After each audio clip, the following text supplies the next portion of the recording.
नमस्कार मंडळी, welcome back to my YouTube channel.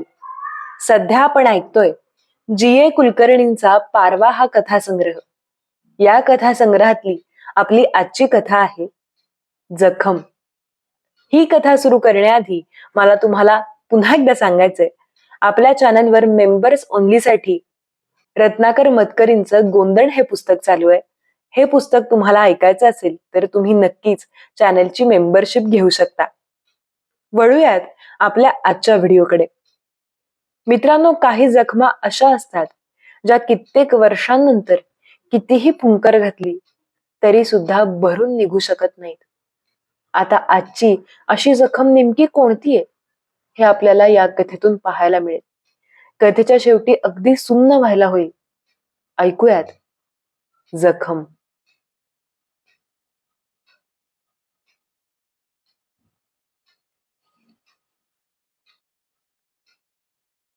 समोरच्याच पिंपळ कट्ट्यावर गोविंदराव विमनस्कपणे पिंजारलेल्या मनानं बसले होते व आपल्या घराकडे पाहत होते. मागे महादेवाचं अंधाऱ्या तोंडाचं देऊळ होतं, पण आज आत पणती दिसत नव्हती. रघुभटाला दुकान आणि देऊळ सांभाळता सांभाळता नाकी नऊ येत असले पाहिजेत. पिंपळ प्रचंड हिरव्या चौरीप्रमाणे झुलत होता आणि त्याच्या 1000 पानांवरून वारा पावसाप्रमाणे निथळत होता. गोविंदरावांचा चेहरा रुंदट जाड होता. त्यांच्याकडे पाहिलं म्हणजे हा माणूस कुणीतरी सुपारीचे खाण देताच त्याचे 2 तुकडे करून एक खिशात ठेवून दुसरा फुंकून तोंडात टाकणारा, आगगाडीच्या डब्यात शिरताच साऱ्या बाकावर चादर पसरून स्वतः ऐसपैस बसून येणाऱ्याकडे निर्विकारपणे पाहणारा असा वाटे. त्यांनी आयुष्यही तसंच काढलं होतं. बाहेरून येताना ते कुणाच्या तरी अंगणातून फुलं गोळा करत, रघुभटाच्या परसातून कोथिंबीर मिळवत, 4 वेळा कॉलर दुरुस्त केल्याखेरीज सदरा टाकत नसत, चहाची भुकटी पुन्हा वाळवून वापरत आणि सोमवारी महादेवापुढे वाटण्यासाठी ते ज्यावेळी 1 आण्याची खडीसाखर घेत त्यावेळी बरोबर 7 खडे आहेत की नाहीत ते पाहत व नसल्यास रघुभटाला चांगले खडसावत. ठिकठिकाणच्या चिंध्या गोळा करून त्यांनी कंजूषपणे आयुष्य झाकले होते. पण या साऱ्यांमुळे त्यांनी समोरचे छोटे घर बांधले होते. सावित्रीबाईंच्या अंगावर गुंजमासा सोनं चढवलं होतं. त्यांनी आपल्या घराकडे पाहिलं, पण आज आपण तिराहीत असून एका अपरिचित घराकडे पाहत आहोत. ही भावना त्यांच्यातून जाईना. त्याच्यात व आपल्यात काही नातं असं त्यांना वाटेना. नुसती दगड विटांची रास, तिच्या खाली आपण चिरडले आहोत. सारं फुकट, सारं व्यर्थ. डोळ्यांवर लावलेली पट्टी अचानक कुणीतरी हिसकावून टाकावी व त्यामागील खोल, भकास, दृष्टीहीन जखम साऱ्यांपुढे उघडी पडावी असं त्यांना वाटलं. ते उठून घरात आले. बाहेरचे अद्यापही थोडे झळझळणारे ऊन त्यांना नको होते. त्यांनी खिडक्या लावल्या व पुढील दरवाजाला कडी लावून ते माझघरात आले. जणू त्यांनी त्या घरात आपले छोटे खाजगी जग कोरले. तेथे त्यांना कुणालाही न दिसता आपल्या जखमेवर फुंकर घालता येईल. पण तेथेच एका जाजमावर सावित्रीबाई आडव्या झाल्या होत्या. माझघरात कडेपाटामुळे बराच अंधार असल्यानं तेथे नेहमी दिवा लागे. सवयीप्रमाणे त्यांनी पटकन दिवा लावला. त्या प्रकाशामुळे दिपल्याने सावित्रीबाईंनी मान दुसऱ्या बाजूला वळवली. त्यांचा चेहरा बधिरलेला होता. त्यांचे दुःख डोळ्यात मावत नव्हते. कसाला हवा दिवा आता? त्यांनी क्षीण थकलेल्या स्वरात विचारलं. गोविंदरावांनी मुकाट्यानं दिवा घालवला व ते खुर्चीवर येऊन बसले. त्या अर्धवट अंधारातच सावित्रीबाईंचा चेहरा त्यांना अस्पष्ट दिसत होता. काही वेळा त्यांच्या गळ्यातील हार चमकायचा. थोड्या हालचालीने त्यांचे बिलवर किणकिणत. गोविंदराव सारे पाहत होते, पण त्यांचे मन मात्र शून्य होते. साऱ्या एवढ्या घरात आपण दोघे अंधारात फेकून दिलेल्या जुन्या निर्जीव कंदाप्रमाणे. आता आपल्यात वाढ नाही. अंधारातून प्रकाशाकडे धडपडणारी पिवळी बोटे नाहीत. आजूबाजूला मळकट अंधार, मनावर चढलेलं शेवाळ आणि पुढील दरवाजा बंद असलेलं, अंग मोडून सुस्त पडलेल्या जनावराप्रमाणे दिसणार हे घर. त्यानं आपली 5 सोप्यांची लांब जीप काढून आपल्याला गिळून टाकले. कशाला हवा दिवा आता? तुझं डोकं दुखतंय का? त्यांनी विचारलं. छे, काही नाही, पण पडलं म्हणजे बरं वाटतं. त्यांच्याकडे न पाहता सावित्रीबाई म्हणाल्या, त्या मोटारवाल्याने 7 रुपये घेतले. ते म्हणाले, साधारण तेवढ्याला 5 रुपये बस झाले. 6 रुपये म्हणजे डोक्यावरून पाणी गेलं. पण आज आधी मोटारीच मिळेना. शिवाय शेजारी पाजारीही जमू लागले होते. इन्स्पेक्टरला पाहताच बापू भेदरून फारच आरडाओरडा करू लागला होता. म्हणून गोविंदरावांनी त्याला घाईघाईनं मोटारीत घातलं व मोटार निघून गेली. फक्त शेजारच्या गोखल्यांच्या घरातील 3 बायका बाहेर आल्या होत्या. बाकी गाडगीळ, कालकुंद्री म्हणा, त्यांचे दरवाजे बंदच होते. म्हणजे एकंदरीने 7 रुपये म्हणजे काही फार नाहीत. पण ड्रायव्हरला बजावूनच त्यांनी 7 रुपये दिले. नाहीतर त्याला वाटायचं, छान फसवलं याला. 1 रुपया गेलेला विशेष नाही, पण आम्ही आयुष्यात कधी फसणार नाही. सावित्रीबाई काही बोलल्या नाहीत. त्यांना गोविंदरावांचे शब्द ऐकू आले होते की नाही कुणास ठाऊक. त्यांनी गळ्यातला हार काढला व बसल्या बसल्याच फणेरी पेटीत टाकला आणि बिलवर काढण्यासाठी त्या हात वळवू लागल्या. कशाला काढतेस ते सारे आता? नकोसं वाटतं, सावित्रीबाई म्हणाल्या. असू देत, पुन्हा घाल सारं. उद्या बँक बंद आहे, परवा दिवशी सेफ मध्ये ठेव. गोविंदराव बाजूच्या कॅलेंडरकडे पाहत म्हणाले. सावित्रीबाईंना बोलणं नको होतं. त्या जाड ओठांतून शब्द अंगावर चिकट थेंबासारखे पडत आहेतसे पाहून त्या त्रस्त झाल्या. त्यांना एकदम वाटलं, खूप ओरडून गोविंदरावांना सांगावं, जरा गप्प बसा किंवा जा इथून. पण प्रतिकार करण्याचे त्राण त्यांच्यात नव्हते. त्यांनी बिलवर तसंच ठेवलं व असहाय्यपणे त्या भिंतीकडे पाहू लागल्या. बापूला तेथे जेवण चांगलं मिळेल. मी जादा पैसे देऊन चांगली व्यवस्था करून आलोय. गोविंदराव सांगू लागले. तेथे त्याला स्वतंत्र खोली आहे. मोटारीत तो एवढा ओरडत होता ना, पण वॉर्डरला पाहताच तो गप्प बसला अगदी. बापू फार समंजस आहे. त्याने आपले कपडे देखील स्वतःच आत नेले बघ. पण त्याचा स्वेटर इथंच राहिला. सावित्रीबाई मध्येच म्हणाल्या, तू भेटायला जातेस त्यावेळी घेऊन जा की. गोविंदराव म्हणाले, ही चूक व्हायला नको होती, पण ती कशी झाली हे त्यांना समजेना. त्यांच्या विचाराचा दुवा तुटला व ते थोडे चिडलेही. मी आलो त्यावेळी बापू गप्प होता. आरडा नाही, ओरडा नाही. अगदी पूर्ण बरा होईपर्यंत ठेवू त्याला तिथे. पण तो पूर्ण बरा होणार ना? भीत भीत सावित्रीबाईंनी विचारलं. त्या प्रश्नाचं उत्तर त्यांना माहित होतं, पण ते उत्तर गोविंदरावांकडून येऊ नये अशी त्यांची प्रार्थना होती. त्यातल्या त्यात गोविंदरावांना तेच समाधान होतं. त्यांनी निर्भीडपणे सारी हकीकत राणेंना सांगितली होती. तेव्हा ते सिव्हिल सर्जनना भेटले. 2-4 दिवसांत चक्र फिरली व सारं व्यवस्थित झालं.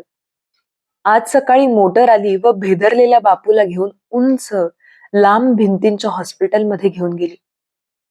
सारं कसं स्टेशनवर तिकीट काढून गाडीत बसल्याप्रमाणे ठीक झालं होतं. त्या ड्रायव्हरने 6 ऐवजी 7 रुपये घेतले, एवढंच. गेल्याही खेपेला बापूला याच वेळी झटका आला होता.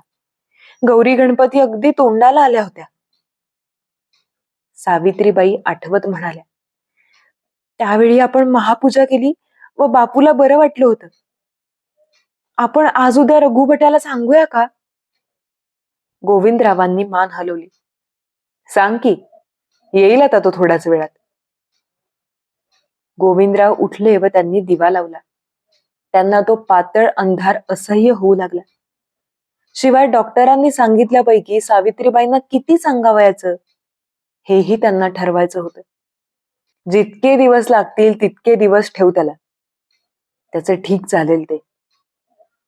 ते म्हणाले, शिवाय आपल्याला थोडा पैसा खर्च करणं अशक्य नाही. आपल्या मागे तरी कोण आहे? एकुलता मुलगा असा डागाळलेला निघाला. नशीब म्हणाचं झालं आपलं. त्यांनी यांत्रिकपणे पानाचा डबा पुढे ओढला व एक वेलदोडा सोलून तोंडात टाकला. पण इन्स्पेक्टर राणेंची फार मदत झाली हा. नाहीतर बापूला हॉस्पिटलमध्ये ऍडमिटच केलं नसतं. गेले 8-10 दिवस बापूच्या वागणुकीत चमत्कारिक फरक पडला होता आणि त्यामुळे सावित्रीबाईंच्या जीवाचा थरकाप होऊ लागला होता. एखादी किडलेली तुळई करकरत वाकडी होत असता पाहत असावं, त्याप्रमाणे त्यांचा जीव गोळा होऊ लागला होता. बापू कुठे खेळायला गेला होता कुणास ठाऊक, पण तेथे तो तोंडाला फेस येऊन पडला. घरी आणल्यावर थोड्याच वेळात तो शुद्धीवर आला. दुसऱ्या दिवशी हिंडू फिरू लागला. पण त्याचे डोळे बदलले होते. कशाची तरी वाट पाहत असल्याप्रमाणे तो मध्येच चमकून ऐकत असे. कशाची तरी भीती वाटत असल्यामुळे बावरून अंग आकसत असे. तो जेवायला बसला त्यावेळी चुकून त्याच्या आमटीच्या वाटीत एक मोठं आमसोल पालथं आलं. त्याला लहानपणापासून सोलाचा अतिशय कंटाळा, हे खरं. पण पानात सोल दिसताच जणू साप दिसल्याप्रमाणे भेदरून तिकडे बोट दाखवत तो किंचाळू लागला. त्यानं ताट उचलून भिंतीवर आदळलं व अंगातील शर्ट फाडून त्याच्या चिंध्या चिंध्या केल्या. त्याला आवरून अंथरुणात झोपवेपर्यंत सावित्रीबाई घामाघूम झाल्या. त्यांच्या साऱ्या बांगड्या वाढल्या आणि चेहऱ्यावर 2 उरबडल्या ठिकाणी रक्ताचे दोरे दिसू लागले. रात्रभर विकल चेहऱ्याने त्या त्याच्या शेजारी बसून होत्या. मध्येच बापूने त्यांना हाक मारली व त्यांच्या चेहऱ्यावरील रेघोट्या पाहून विचारलं, आई, हे मी काहीतरी केलंय? सावित्रीबाईंचे डोळे पाण्यानं भरले. त्यांना वाटलं बापूला म्हणावं, तुझा काही दोष नाही रे, सारं माझंच चुकलं. माझ्या ओट्यात सोन्याची माती झाली. पण त्या म्हणाल्या, छे, मी शेजारच्या बेबीला घेतलं होतं ना 5 मिनिटं, तिची नखं उठलीयत. पण तू झोप आता. पण बापू ऐवजी त्यांनाच झोप आली व त्या बाजूला आडव्या झाल्या. बापू झोपला नाही. तो शून्य नजरेने वर पाहत पडला होता. कडेपाटाच्या लाकडावर अनेक साप वेडेवाकडे होत कुठेतरी पळत होते, एकमेकांत अडकत होते. त्यांच्यामध्ये डोहासारखं वर्तुळ होतं व त्यावरील पांढरट डाग एखाद्या डोळ्याप्रमाणे दिसत होता. तो डोळा आपल्याकडे पाहतो, आपला डोळा त्याच्याकडे पाहतो, मग पुन्हा तो आपल्याकडे पाहतो. ही गंमत पाहून बापू स्वतःशीच हसत होता. त्या डोहातील पाणी मध्येच थरथरू लागलं. त्याच्या लाटा पसरत खाली आल्या. बापून हात उंचावून एका लाटेला हळूच स्पर्श केला. तिला चाकूसारखी थंड धार होती. त्याला एकदम तहान लागल्यासारखं वाटलं, पण त्यानं सावित्रीबाईंना हाक मारली नाही. तो उठला व त्या लाटांच्या वर्तुळांना ढकलत स्वयंपाकघरापुढे आला. चालताना त्याची सावली सावज हेरल्याप्रमाणे सावकाश सरकत होती. बापू तिच्याकडे तिरप्या नजरेनं पाहत होता. दरवाजातून आत शिरताना ती भिंतीवरून पुढे येऊन आपणाला धरणार असं त्याला वाटू लागलं व त्याने टून दिशी उंबऱ्यावरून आत उडी घेतली. बाजूलाच व्हरांड्यात स्वयंपाकीण रमा काकू शाल पांघरून झोपल्या होत्या. त्या शालीचा रंग आमसोलासारखा होता. पाय दुमडून झोपलेल्या त्या आकृतीकडे पाहताच त्याच्या साऱ्या शिरा ताणल्यासारख्या झाल्या. डोळ्यात एकदम गोळा येऊन लालभडक फुटला. त्याचे अंग दिवटीसारखे पेटले. त्याने कोपऱ्यातील सोवळ्याचे कपडे वाळत घालण्याची काठी उचलली व तो रमा काकूंवर ताड ताड प्रहार करू लागला. आरडत ओरडत ती आत धाबेपर्यंत 2-4 तडाखे तर तिला मिळालेच. सावित्रीबाई धावत आल्या. त्यांना पाहताच बापूने शांतपणाने काठी कोपऱ्यात उभी केली. तांब्यानेच तो घटाघटा पाणी प्यायला व सावित्रीबाईंजवळ येत म्हणाला, आई, आज डोक्यात सारखं ठणठण होतंय बघ. सावित्रीबाई मटकन खाली बसल्या. गेल्या वर्षीही त्याला असाच झटका आला होता.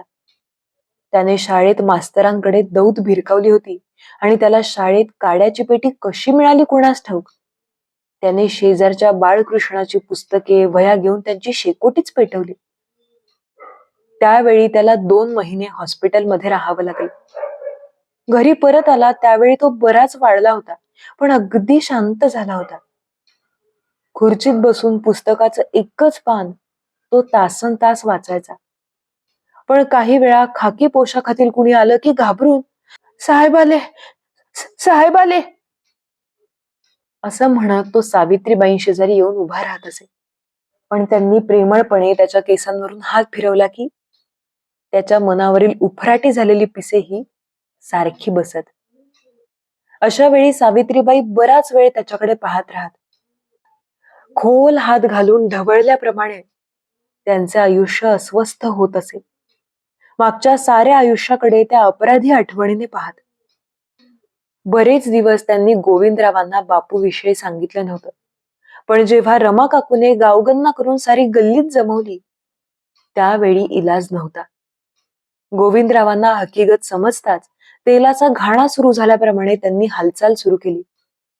प्रथम त्यांनी इन्स्पेक्टर राणेंकडे अर्ज दिला. नंतर आजूबाजूच्या 2 शेजाऱ्यांना विनवून तक्रारी नोंदवल्या. एका टांगेवाल्यानं सांगितलं की बापू आपल्या घोड्याला खिळा असलेल्या फळीनं फाड फाड मारतो. 2 दिवसांपूर्वी तर घोड्याचा डोळ्यात जायचा. रघुभटाने सांगितलं की बापू एकदा दुकानात पेपरमिंट मागायला आला होता.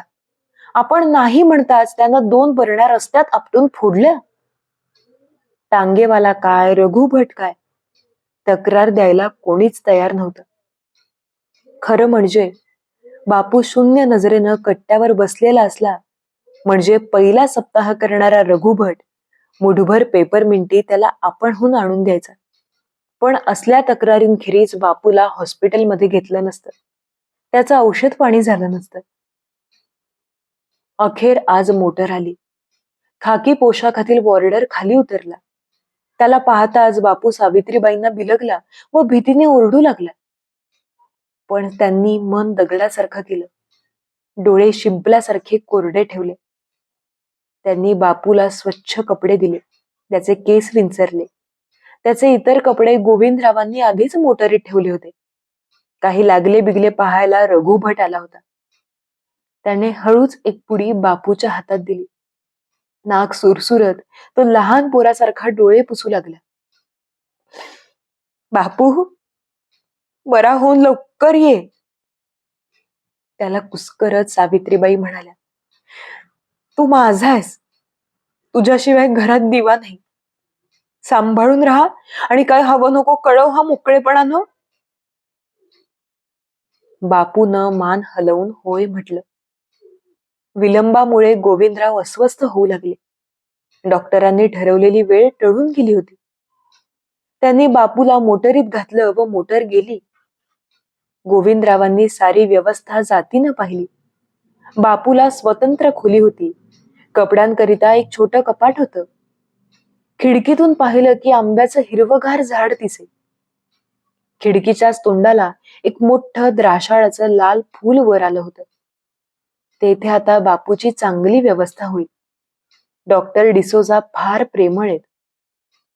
गोविंदराव जाताना बापूनं मागे वळून पाहिलं, पण तो बोलला नाही.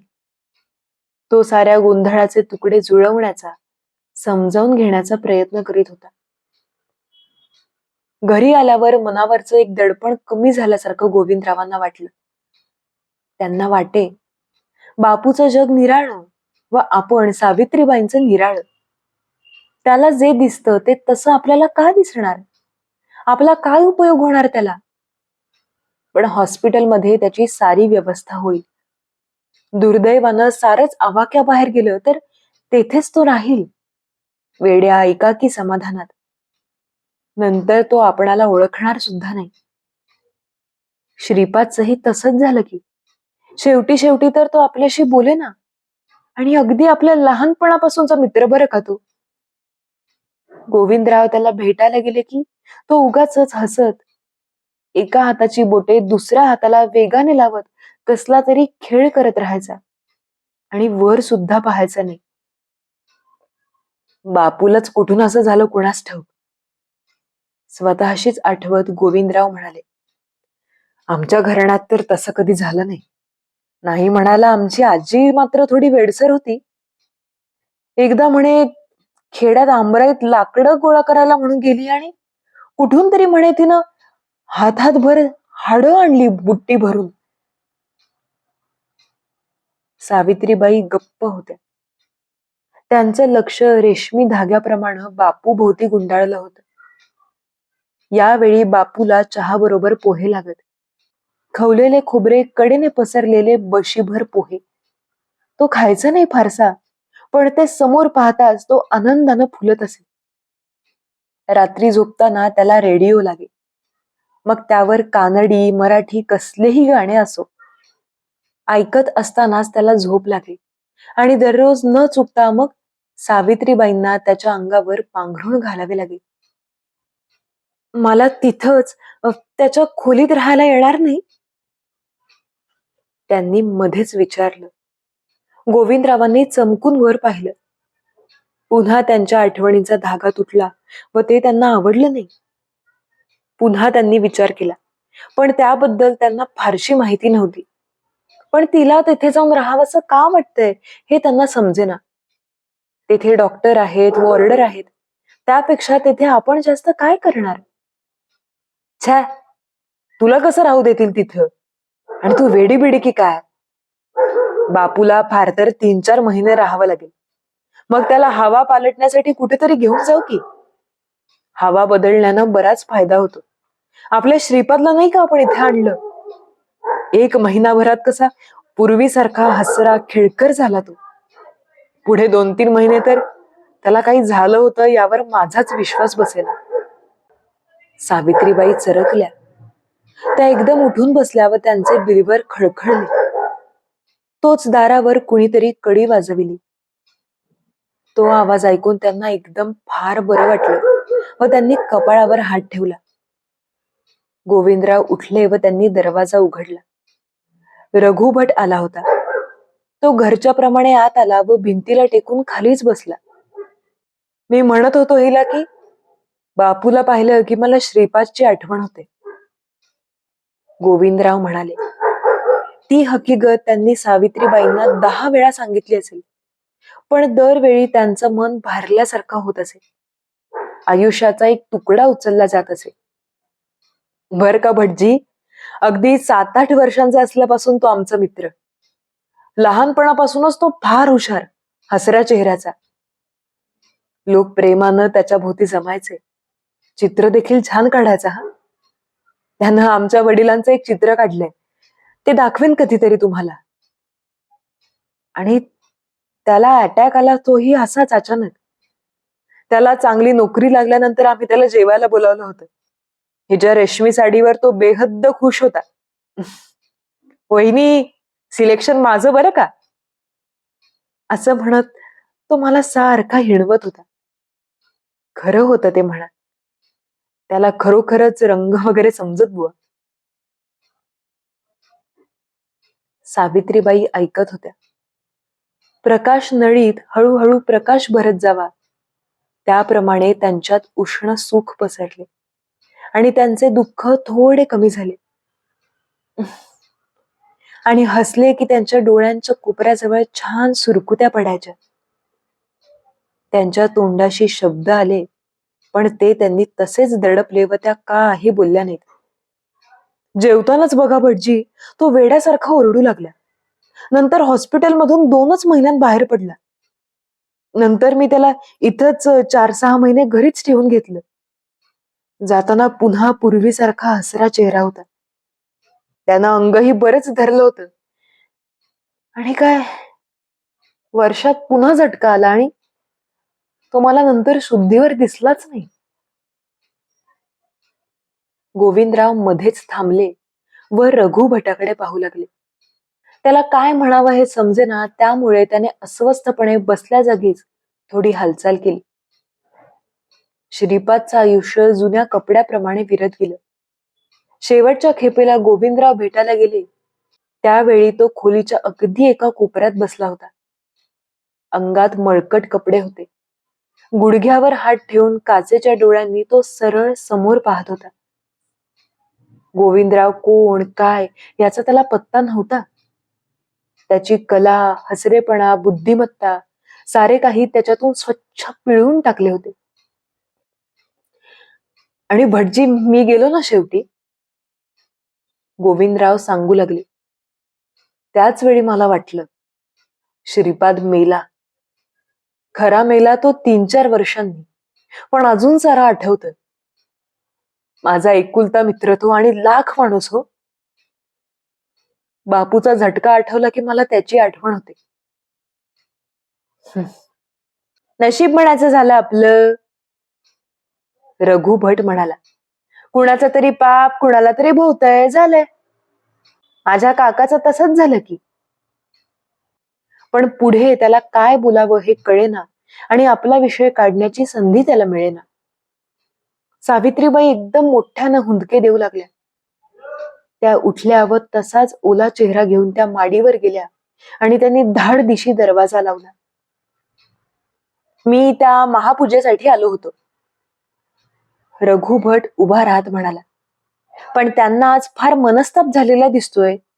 तेव्हा उद्या बिद्या पाहू. गोविंदरावांनी नुसती मान हलवली. रघु भट हलकेच बाहेर पडला व त्यानं दरवाजा हलकाच ओढून घेतला. गोविंदरावांनी दिवा घालवला व दमलेल्या मनानं ते तेथेच बसून राहिले. वर जाऊन सावित्रीबाईंना समजवावं असंही त्यांना वाटलं नाही. त्यांचं दुःख निराळ आहे. त्यांना आता थोडा वेळ अगदी एकटं राहायला हवं हे त्यांना समजलं. दुःखी सावित्रीनं आपल्या बाजूला यावं व आपण तिच्या पाठीवरून हात फिरवावा. असं घडलं असतं तर त्यांना फार बरं वाटलं असतं. पण तिच्या जगात, तिच्या दुःखात आपण अखेर उपरेच हे त्यांना फार बोचलं. बापू, सावित्री काय, फणेरी पेटीतील हार किंवा रक्त आटवून बांधलेलं हे घर काय, कुठेच आपलं म्हणायला काही नाहीच. कुठेच आतड्याचा संबंध नाही. त्या क्षणी त्यांना आपल्या रितेपणाची, दारिद्र्याची फार जाणीव झाली व चिंध्यांखालील जखम उघडी पडली आणि रिकाम्या भांड्यात काही न टाकता अंगावरील लक्तरेही हिसकावून हाकलून घातलेल्या भिकाऱ्याप्रमाणे ते शरमून अंग चोरून अगदी एकाकी बसले.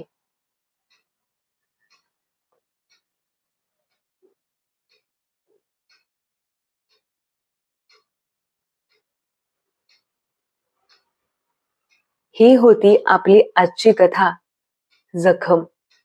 या कथेबद्दल माझे अनेक तर्कवितर्क आहेत. खरं तर मला काही व्यवस्थित एक्झॅक्ट कळलं नाही की नेमकं काय घडलंय, पण 2-4 तर्क माझ्या डोक्यात आले. पहिली गोष्ट म्हणजे की मला असं वाटलं की कदाचित सावित्री आणि श्रीपाद यांचे संबंध जुळले असावेत आणि कदाचित त्यातून बापूचा जन्म झालेला असावा आणि गोविंदरावांनी त्यांना माफ केलेलं असावं. किंवा असंही असू शकतं की मुलगा गोविंदरावांचाच आहे, पण त्या दोघांचे संबंध त्यांना कळले आणि त्यांनी माफ करून टाकलं. आणि कदाचित हे सुद्धा श्रीपादला सहन झालं नाही आणि म्हणूनही त्याला असे झटके आले असावेत. आणि हे सगळं बाकीच्या लोकांना माहीत असावं आणि म्हणून रघु भट असं म्हणाला की कोणाची पाप कोणाला भोगायला लागतात. आणि सावित्रीबाईंना तेव्हा गिल्ट आलं आणि तेव्हा त्या रडत वर गेल्या. अशा बऱ्याच गोष्टी मला वाटतात. तुम्हाला यातलं काय वाटतं हे तुम्ही मला कमेंट करून नक्की सांगू शकता. आणि जर या कथेचं वाचन आवडलं असेल तर या व्हिडिओला लाईक करा, या व्हिडिओला हाईप द्या, म्हणजे इतर जास्तीत जास्त लोकांपर्यंत हा व्हिडिओ पोहोचवायला मदत होईल. आणि तुम्हाला तर माहितीच आहे, वाचन आवडलं असेल तर चॅनलला नक्की नक्की नक्की सबस्क्राईब करा. मेंबरशिप घेऊन पुस्तक 1 महिना तरी नक्की ऐकून बघा. वाटलं तर तुम्ही कंटिन्यू सुद्धा करू शकता. आपण भेटूयात पुढच्या कथेमध्ये. तोपर्यंत धन्यवाद आणि थँक्यू.